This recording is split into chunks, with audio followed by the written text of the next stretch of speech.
The year is 2006, February. Britney is married to Kevin Federline, and her first son, Sean Preston, is not yet 6 months old. Paparazzi catch Britney driving with Sean in her arms. Following this incident, Britney is forced to give a statement to the Los Angeles Department of Child and Family Services. A month later, paparazzi catch Britney, now pregnant with her second son, spraining her ankle and nearly dropping Sean Preston. The baby's hat falls off. Photos of that moment dominated headlines for days. All that's talked about is how bad a mother Britney is, who can't seem to drop the coffee in her other hand. Britney, who hasn't gone a single day without being humiliated by the media since she became famous, has now changed her tactics. She realizes that explaining herself won't help. She's chosen to own up to everything she's accused of. She and Kevin are preparing a skit for the MTV Video Music Awards. Kevin, where's the baby? But something's seriously wrong. After the birth of her second son, Britney files for divorce from Kevin, and a custody battle ensues. The tabloid press is overjoyed. Every photo proving Britney is a terrible mother is worth millions of dollars. What more could they ask for? For example, Britney partying with Hollywood's scandalous figures? That's fine too. Britney Spears, whom the tabloids can photograph alongside Hollywood celebrities who would rather disappear than appear makeup-free, is a one-sided agreement. The more they press her, the more they win. And it's a battle Britney can't win no matter what she does. Her long, blonde hair is a global trademark. Every part of her body has been the subject of headlines since she became famous. Millions of people feel they have a say in their body. Thousands have turned it into a source of income. How can you say you're not playing without benefiting this corrupt system? If dyeing her golden blonde hair brown doesn't work, what will? On February 16, 2007, Britney walked into a local salon and asked the barber to shave it off. When the barber refused, she did it herself. Then she went to a tattoo studio and got 2 tattoos in front of hundreds of photographers filming the moment through the glass doors. You want me to be beautiful for you? Fuck you.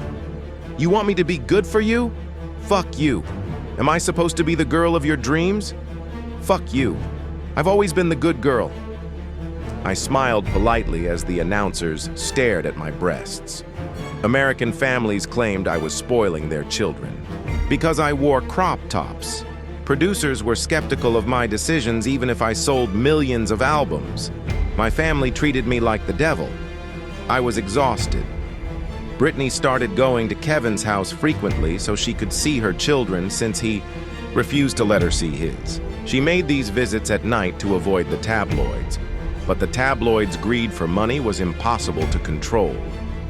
One night, when she went to Kevin's house hoping to see her children, 2 tabloid journalists took the feathers and followed her.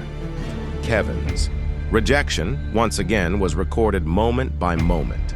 Humiliated and at the edge of her patience, the journalists caught Britney and the friend driving the car at a gas station. One of them started harassing her, asking, "Are you okay? Didn't you see your kids?" Britney's patience snapped. She grabbed the first thing she could find in the car, an umbrella, and got out. She began attacking the tabloid journalist's car with it. She didn't need to worry about the damage to the journalist's car because she had taken the photo, worth a fortune, that would remain in the news for months. The New York Times documentary Framing Britney Spears, filmed in 2021, also stated, "These photos of Britney were considered proof of her insanity, and they not only intensified the media's bullying. First, she lost custody of her children, and then her freedom. Her father became Britney's official guardian by court order. Now, Britney had sole say over both her private life and her finances. James Pierce celebrated his court-ordered acquisition of his daughter's body and all her labor at the office he built in Britney's living room with these words, "I am Britney Spears. Now." Greetings again, everyone. Today is the day you've been waiting for. I'm opening the Britney file. As those of you who follow me on Instagram know very well, I searched frantically for Britney's book during my vacation abroad. I couldn't find the English version, but I pirated it, begging the Queen's forgiveness. Also had it sprayed on and sprayed with space paint, because you and I were worth it. In fact, Britney has lived her entire life before our eyes since she became a massive overnight with her song Baby One More Time in 1998. Or at least, that's what we thought. Even though the secrecy of her private life increased after the tragic events she experienced before the eyes of the entire world in 2007, Britney was always on stage. Countless albums, hit songs, tours, high-budget shows. Britney was like a non-stop machine, driving her career to success after success. Now, very few interviews are ever present,